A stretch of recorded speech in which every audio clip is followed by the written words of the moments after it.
Pada masa yang sangat lampau, ketika bumi baru saja dihuni kembali oleh manusia pasca banjir besar yang terjadi di zaman Nabi Nuh, anak-anak Nuh pun menyebar ke berbagai penjuru bumi. Salah satu dari ketiga putra Nuh adalah Yafits, Yafet, yang dalam tradisi Islam diyakini sebagai nenek moyang bangsa-bangsa di wilayah utara. Dari keturunannya inilah kelak muncul bangsa-bangsa kuat dan misterius. Salah satunya adalah bangsa yang disebut Ma'juj atau dalam lidah lain disebut Magog. Zaman terus berlalu. Keturunan Yafits berkembang menjadi suku-suku besar yang mendiami daerah-daerah pegunungan dan stepa di utara, wilayah luas yang kini mencakup bagian dari Asia Tengah, Rusia, dan sekitarnya. Mereka dikenal sebagai bangsa tangguh, namun ada satu kelompok di antara mereka yang sangat ditakuti oleh bangsa-bangsa lain karena kekejamannya, bangsa Ya'juj dan Ma'juj. Menurut kisah yang termaktub dalam surah Al-Kahfi, datanglah seorang raja agung yang dikenal dengan nama Zulkarnain. Ia bukan hanya penguasa, tapi juga seorang hamba Allah Subhanahu wa Ta'ala yang diberi kekuasaan di timur dan barat. Dalam perjalanannya ke arah utara, ia bertemu dengan suatu kaum yang hidup dalam ketakutan. Mereka mengadu bahwa mereka sering diganggu oleh Ya'juj dan Ma'juj, dua bangsa perusak yang tinggal di balik pegunungan. Rakyat itu memohon kepada Zulkarnain agar melindungi mereka. Dengan izin Allah Subhanahu wa Ta'ala, Zulkarnain membangun sebuah dinding besar dari besi dan tembaga yang kokoh di antara dua gunung agar Ya'juj dan Ma'juj tidak bisa keluar dan menghancurkan bumi. Sejak hari itu, bangsa perusak itu terkurung di balik dinding tersebut. Dalam sebagian riwayat tafsir Islam, Ya'juj dan Ma'juj adalah keturunan dari Yafits, sama seperti banyak bangsa lainnya. Namun, mereka dianggap sebagai bangsa yang telah menyimpang jauh, berkembang biak dalam jumlah besar, dan memiliki sifat merusak yang tak terkendali. Disinilah muncul sebuah keyakinan bahwa salah satu pemimpin besar mereka kelak akan menjadi semacam Raja Magog, seorang figur yang akan memimpin mereka saat mereka berhasil keluar dari tembok Zulkarnain di akhir zaman. Ketika hari kiamat semakin dekat, dinding Zulkarnain akan roboh. Maka, bangsa Ya'juj dan Ma'juj di bawah pimpinan seorang raja atau pemimpin mereka yang disebut-sebut sebagai penguasa dari bangsa Magog akan menyerbu bumi. Mereka akan menghancurkan segala yang ada di hadapan mereka, melintasi pegunungan, sungai, dan kota-kota. Kejahatan mereka akan membuat bumi dalam kekacauan besar. Namun, dalam kisah kenabian disebutkan bahwa pada saat itulah Allah Subhanahu wa Ta'ala akan menurunkan pertolongannya. Ya'juj dan Ma'juj meski kuat dan buas akan dimusnahkan bukan oleh tangan manusia, melainkan oleh azab langsung dari langit. Maka, tertulislah satu bagian penting dari sejarah akhir zaman. Raja Magog, keturunan jauh dari Yafits, menjadi simbol kegelapan yang akan muncul menjelang hari pembalasan. Ia bukan sekadar pemimpin, tapi penanda datangnya masa-masa genting yang telah lama dijanjikan dalam kitab-kitab samawi. Raja Magog sering dikaitkan dalam konteks keagamaan, khususnya dalam tradisi Yahudi, Kristen, dan Islam. Magog sendiri bukan selalu dipahami sebagai nama pribadi seorang raja, melainkan lebih sering dianggap sebagai nama sebuah bangsa atau wilayah yang dipimpin oleh seorang tokoh penting. Berikut ini beberapa tokoh dan peristiwa yang berkaitan dengan Magog. Pertama, Magog, anak Yafet. Pada suatu masa yang telah lama berlalu, ketika dunia baru saja pulih dari dahsyatnya banjir besar yang melanda seluruh penjuru bumi, tiga sosok laki-laki muda berdiri memandang ke arah cakrawala yang luas dan tak terbatas. Mereka adalah Sem, Ham, dan Yafits, putra-putra dari seorang nabi besar yang selamat dari air bah bersama segelintir makhluk hidup lainnya di atas bahtera raksasa, Nabi Nuh.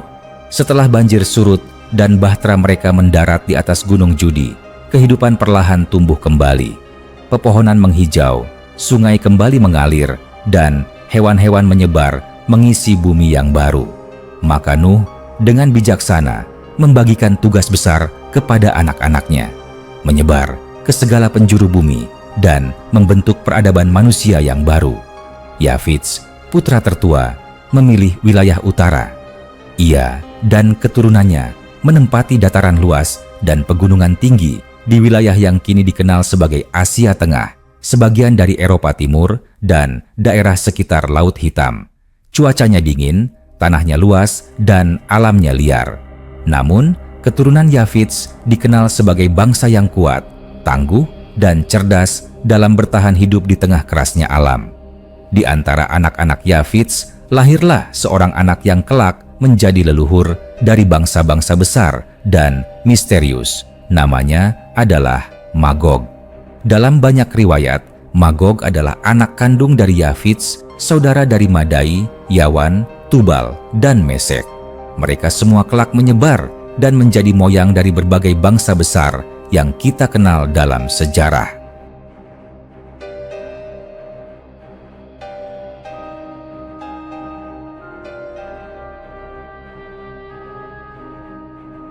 Magog tumbuh menjadi laki-laki pemberani, gagah, dan berjiwa pemimpin. Ia membawa kaumnya menjelajahi wilayah pegunungan tinggi dan padang stepa luas di utara. Di sana, mereka membangun permukiman, mengembangkan budaya, serta membentuk struktur masyarakat yang terorganisir. Keturunan Magog berkembang pesat, menyebar ke seluruh wilayah utara, dan menjadi leluhur dari bangsa-bangsa yang kelak ditakuti dan dihormati. Namun, di antara keturunannya, ada satu cabang yang menyimpang. Mereka dikenal sebagai kaum Ma'juj. Kaum ini, menurut banyak riwayat Islam dan tafsir klasik, berkembang dengan sangat cepat. Mereka hidup dalam jumlah yang luar biasa besar, namun sifat mereka kasar, perusak, dan tak mengenal belas kasihan. Mereka sering menyerang bangsa-bangsa lain, merampas harta, menghancurkan ladang, dan menyebar teror. Oleh karena itu, bangsa lain pun takut pada mereka, meski tak mampu melawan jumlah dan kekuatan mereka yang luar biasa. Waktu berlalu, keturunan Magog terus hidup dan berkembang. Sebagian menjadi bangsa besar dan berbudaya, namun sebagian lain tetap menjadi simbol kekacauan dan kehancuran. Di antara garis keturunan Magog inilah, menurut sebagian ulama dan ahli tafsir, muncul bangsa yang kelak dikenal sebagai Ya'juj dan Ma'juj. Nama Magog pun tak lagi hanya menjadi nama seorang leluhur, melainkan berubah menjadi simbol.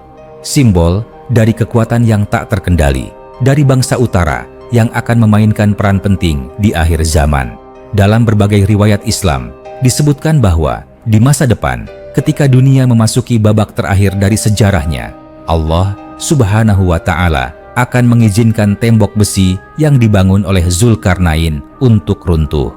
Maka keluarlah Ya'juj dan Ma'juj, keturunan jauh dari Magog, dalam jumlah yang tak terhitung. Mereka akan menyapu dunia, menelan segalanya seperti badai yang mengamuk, dan menghadirkan ketakutan pada seluruh umat manusia. Meski pada akhirnya mereka akan dimusnahkan oleh kuasa ilahi, nama Magog akan terus hidup dalam sejarah sebagai awal dari garis keturunan yang berakhir pada salah satu ujian terbesar umat manusia menjelang hari kiamat. Magog, putra Yafits, bukan sekadar nama, ia adalah permulaan dari legenda besar yang akan menyentuh berbagai zaman, menyatukan mitos, kepercayaan, dan nubuat dari masa lalu hingga hari terakhir dunia. Kedua, Gog dari tanah Magog. Pada suatu masa yang belum tiba, namun telah lama ditulis dalam kitab-kitab langit dan nubuat para nabi, akan datang sebuah peristiwa dahsyat dari arah utara. Ia bukan sekadar perang, bukan sekadar pemberontakan, melainkan suatu badai besar yang akan mengguncang seluruh tatanan bumi. Di sanalah nama Gog bergema dari mulut ke mulut sebagai pemimpin misterius dari wilayah yang disebut Tanah Magog. Kisah ini bermula dari sejarah yang teramat tua, dari seorang leluhur bernama Magog, putra Yafits bin Nuh. Magog adalah pendiri bangsa-bangsa utara yang menyebar ke berbagai penjuru daratan luas dan dingin. Dari garis keturunan inilah, generasi demi generasi, muncul suku-suku kuat, bangsa-bangsa yang keras, dan pemimpin-pemimpin yang tangguh. Tapi di antara mereka ada satu yang kelak dikenal dengan nama Gog, seorang raja, pemimpin perang, atau mungkin simbol kekuatan jahat yang mengancam kedamaian dunia. Dalam nubuat Nabi Yehezkiel 38 sampai 39, Gog dari tanah Magog disebut sebagai tokoh besar yang akan memimpin serangan terhadap umat Allah Subhanahu wa Ta'ala. Ia akan datang bersama pasukan besar, terdiri dari bangsa-bangsa yang bersatu di bawah satu bendera: Mesech, Tubal, Persia, Kush, dan banyak lagi. Mereka akan turun dari utara, bagaikan badai, menyelimuti bumi seperti awan gelap. Tujuan mereka adalah tanah Israel, tempat kaum beriman tinggal dalam damai. Namun, ini bukanlah sekadar perang biasa. Kehadiran Gog menandai sebuah ujian besar umat manusia saat seluruh kekuatan dunia berkumpul untuk menentang kebenaran. Gog bukan hanya membawa pasukan bersenjata, tapi juga semangat pemberontakan terhadap Tuhan. Ia adalah simbol kesombongan manusia yang percaya bahwa kekuatan bisa menundukkan kebenaran. Dalam cerita yang diturunkan dari generasi ke generasi, Gog digambarkan sebagai sosok luar biasa, cakap dalam diplomasi, ahli dalam siasat militer, dan licik dalam memainkan kekuatan. Ia menyatukan bangsa-bangsa yang selama ini berseteru, menjadikan musuh menjadi sekutu demi satu tujuan: menghancurkan umat Allah Subhanahu wa Ta'ala dan menguasai bumi. Namun, Tuhan telah menetapkan akhir dari cerita ini.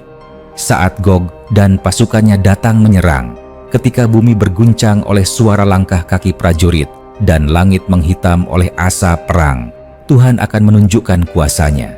Gempa bumi besar akan mengguncang wilayah Gog. Gunung-gunung runtuh, dinding tembok roboh, dan pasukan mereka dilanda kekacauan. Bahkan, mereka akan saling menyerang satu sama lain dalam kebingungan.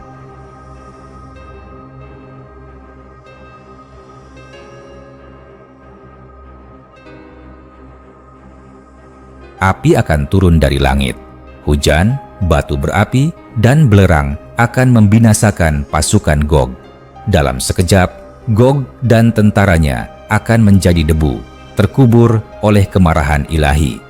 Tanah Magog yang dulu menjadi sumber kekuatan mereka akan menjadi padang sunyi, tempat burung pemangsa dan angin dingin berhembus tanpa suara.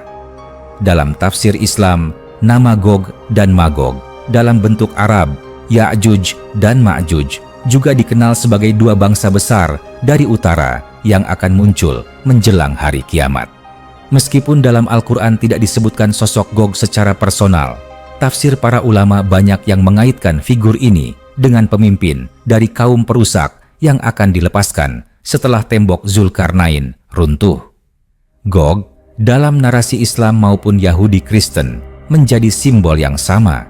Kekuatan duniawi yang menantang kehendak ilahi yang akan muncul di ujung zaman sebagai bagian dari rencana besar Tuhan sebelum hari penghakiman tiba. Akhir dari Gog adalah pengingat bagi manusia bahwa sebesar apapun kekuasaan, setinggi apapun ambisi, semua akan tunduk pada keputusan Tuhan. Kekaisaran Gog yang dibangun dari api, darah, dan tipu daya akan hancur dalam sekejap oleh satu tiupan dari langit. Dan nama Gog dari tanah Magog pun tercatat dalam sejarah akhir zaman sebagai raja yang datang membawa badai, namun tenggelam dalam murka Tuhan yang Maha Perkasa. Ketiga, Gog dan Magog dalam Wahyu. Dalam keheningan waktu yang berjalan menuju akhirnya, di suatu masa setelah bumi mengalami masa damai 1000 tahun, sebuah era yang disebut oleh banyak orang sebagai milenium, ketika kejahatan telah dibelenggu dan dunia hidup dalam keteraturan surgawi, sebuah bahaya lama yang telah tertidur mulai menggeliat kembali. Mereka yang tahu sejarah atau setidaknya nubuat mengenal dua nama yang telah lama menjadi simbol kekacauan dan pemberontakan: Gog dan Magog. Kisah mereka tertulis dalam kitab Wahyu, kitab terakhir dalam Alkitab yang menyimpan penglihatan-penglihatan luar biasa tentang akhir zaman. Di sana, dalam Wahyu 20 pasal 7-10, disebutkan bahwa setelah 1000 tahun masa damai berlalu, iblis akan dilepaskan dari penjaranya. Ia akan keluar, berjalan di muka bumi, menabur benih kebohongan, dan menyulut bara-bara pemberontakan yang telah lama terpendam di hati manusia.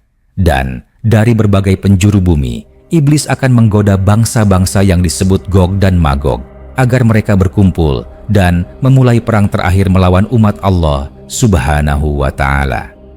Jumlah mereka sangat banyak, seperti pasir di laut, kata Wahyu itu. Mereka bangkit dari berbagai bangsa dan wilayah, menyatu dalam satu maksud jahat, menantang Tuhan dan mengepung kota orang-orang kudus, tempat orang beriman berlindung. Tak ada yang tahu pasti siapa Gog dan Magog di masa itu.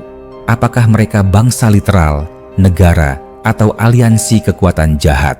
Namun, satu hal jelas, mereka adalah simbol semua kekuatan di bumi yang bersatu dalam penolakan terhadap Tuhan.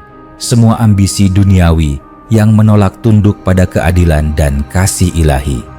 Dalam bayangan nubuatan itu, Gog dan Magog datang seperti badai. Langkah kaki mereka mengguncang tanah, dan semangat pemberontakan mereka membakar langit. Kota orang-orang beriman tampak kecil, seolah tak berdaya menghadapi serbuan kekuatan yang begitu besar dan luas. Tapi sebelum panah pertama dilepaskan, sebelum pedang pertama diangkat, api turun dari langit. Bukan oleh kekuatan manusia, bukan oleh pasukan malaikat pun, tapi oleh tangan Tuhan sendiri, Gog dan Magog dihancurkan. Mereka terbakar dalam sekejap, dikalahkan bukan oleh perlawanan, melainkan oleh keadilan yang datang langsung dari surga. Dan iblis, sang penghasut, ditangkap dan dilemparkan ke lautan api dan belerang, tempat binasa kekal telah menanti. Maka berakhirlah satu bab dari perjalanan dunia, perang terakhir, konflik pamungkas antara kegelapan dan terang. Gog dan Magog yang selama berabad-abad menjadi lambang pemberontakan dan kekuatan duniawi yang pongah, dihapuskan dari bumi. Tak tersisa apapun kecuali debu dan bayangan. Kisah ini menjadi peringatan sekaligus janji. Peringatan bahwa kegelapan selalu mencoba kembali, bahkan setelah 1000 tahun damai. Namun juga janji bahwa Tuhan akan menang, bahwa pada akhirnya kebaikan takkan pernah benar-benar kalah. Dan nama Gog dan Magog pun tetap hidup, bukan dalam bentuk ancaman, melainkan sebagai kisah abadi tentang kesombongan yang hancur, tentang kekuatan yang menentang langit, namun akhirnya tumbang oleh satu hembusan dari Tuhan semesta alam. Keempat, Zulkarnain dalam Al-Quran. Pada zaman dahulu kala, ketika bumi masih dihuni oleh raja-raja agung dan para penjelajah yang tak gentar menantang cakrawala, terdapat seorang tokoh besar yang kisahnya diabadikan dalam kitab suci, yaitu Zulkarnain.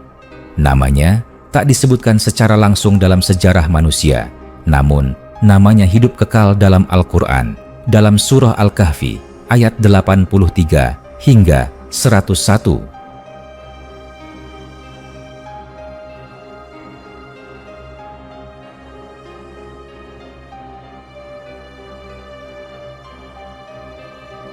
Ia bukan sekadar raja, bukan pula sekadar penakluk. Zulkarnain adalah seorang hamba yang Allah Subhanahu wa Ta'ala berikan kekuasaan di bumi dan bimbingan dari langit. Konon, Zulkarnain adalah pemimpin yang bijaksana, kuat, dan adil. Allah Subhanahu wa Ta'ala memberinya jalan untuk menjelajahi bumi dari ujung timur hingga barat, menaklukkan negeri-negeri, dan menegakkan keadilan di atas muka bumi. Tidak seperti penakluk lain yang memerintah dengan kejam, Zulkarnain dikenal karena keputusannya yang lurus dan pertimbangannya yang penuh hikmah. Ia tidak hanya membawa pedang, tetapi juga membawa ilmu dan rasa takut kepada Tuhan. Dalam perjalanannya yang agung, Al-Quran menggambarkan 3 ekspedisi besar Zulkarnain. Yang pertama adalah perjalanannya ke arah barat, hingga ia sampai pada tempat di mana matahari tampak terbenam di laut yang gelap. Di sana, ia menemukan suatu kaum, dan Allah Subhanahu wa Ta'ala memberikan pilihan. apakah ia akan menghukum mereka karena keburukan mereka atau memperlakukan mereka dengan lemah lembut? Dengan kebijaksanaannya, Zulkarnain menetapkan hukum yang adil. Mereka yang berbuat zalim akan dihukum, sementara yang beriman dan berbuat baik akan diberi balasan terbaik. Kemudian Zulkarnain melanjutkan ekspedisinya ke arah timur hingga ia tiba di suatu tempat di mana matahari bersinar langsung kepada suatu kaum yang tidak memiliki pelindung dari panasnya. Di sana ia tak menghancurkan mereka, tapi membiarkan mereka hidup dalam ketenangan karena mereka belum mengenal dosa dan kezaliman. Namun, kisah paling legendaris dari Zulkarnain adalah ketika ia melakukan perjalanan ke arah utara, di mana ia bertemu dengan satu kaum yang hampir tak mengerti perkataan. Kaum itu hidup dalam ketakutan karena mereka selalu diganggu oleh dua suku perusak yang dikenal sebagai Ya'juj dan Ma'juj. Dalam tradisi lain disebut juga Gog dan Magog. Dua bangsa ini dikenal karena kerusakan mereka yang luar biasa. Mereka menyerbu, menjarah, merusak ladang, menghancurkan rumah, dan meninggalkan kehancuran dimanapun mereka lewat. Kaum yang ditemui Zulkarnain itu memohon, "Wahai Zulkarnain, dapatkah engkau membuatkan penghalang antara kami dan mereka? Kami akan memberikan upah kepadamu." Namun Zulkarnain dengan kerendahan hatinya menolak upah. Ia berkata, "Apa yang telah Tuhanku berikan kepadaku lebih baik dari itu. Tapi tolonglah aku dengan kekuatan fisik kalian. Mari kita bangun penghalang yang kokoh." Lalu dimulailah pembangunan proyek besar. Tembok raksasa dari besi dan tembaga cair dibangun di antara dua gunung, menjulang tinggi dan kuat. Tembok itu begitu kuat hingga Ya'juj dan Ma'juj tak mampu menembusnya dan tak pula bisa memanjatnya. Ketika tembok itu selesai dibangun, Zulkarnain berkata, "Ini adalah rahmat dari Tuhanku. Tapi apabila janji Tuhanku datang, hari kiamat, Dia akan menghancurkannya. Dan janji Tuhanku itu adalah benar." Zulkarnain tak menganggap kekuasaannya sebagai miliknya sendiri. Ia tahu semua itu adalah titipan dari Allah Subhanahu wa Ta'ala, dan ia sadar suatu saat waktu akan membawa perubahan dan tembok itu pun akan roboh, membuka jalan bagi Ya'juj dan Ma'juj untuk kembali menyebar di bumi sebagai tanda dekatnya hari akhir.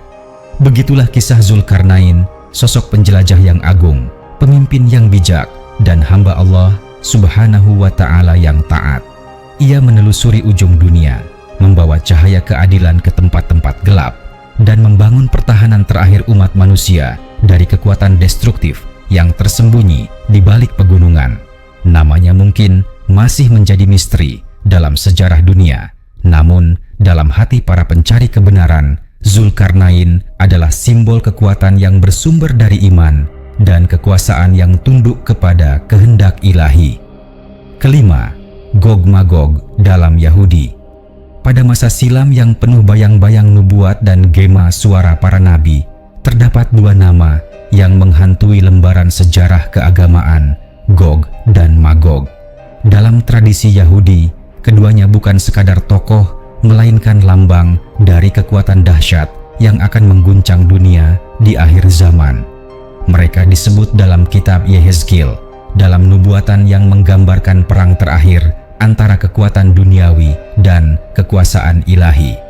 Kisah tentang Gog dan Magog bermula dari lintasan waktu yang jauh, dari bangsa-bangsa asing yang tinggal di wilayah utara, tanah-tanah dingin dan liar yang terpisah dari pusat peradaban Timur Tengah. Dalam Yehezkiel pasal 38 dan 39, Gog digambarkan sebagai pangeran agung dari Mesek dan Tubal, bangsa-bangsa misterius yang mendiami daerah-daerah yang kini diyakini berada di sekitar Asia Tengah atau Kaukasus. Ia berasal dari tanah Magog, tempat bangsa-bangsa perkasa berkumpul dalam kekuatan militer yang besar. Gog bukan sekadar raja, melainkan sosok pemimpin ambisius yang dalam penglihatan kenabian akan menggalang aliansi besar dari utara dan timur untuk menyerang tanah Israel, tanah yang telah dipulihkan oleh Tuhan dan dihuni oleh umatnya yang setia.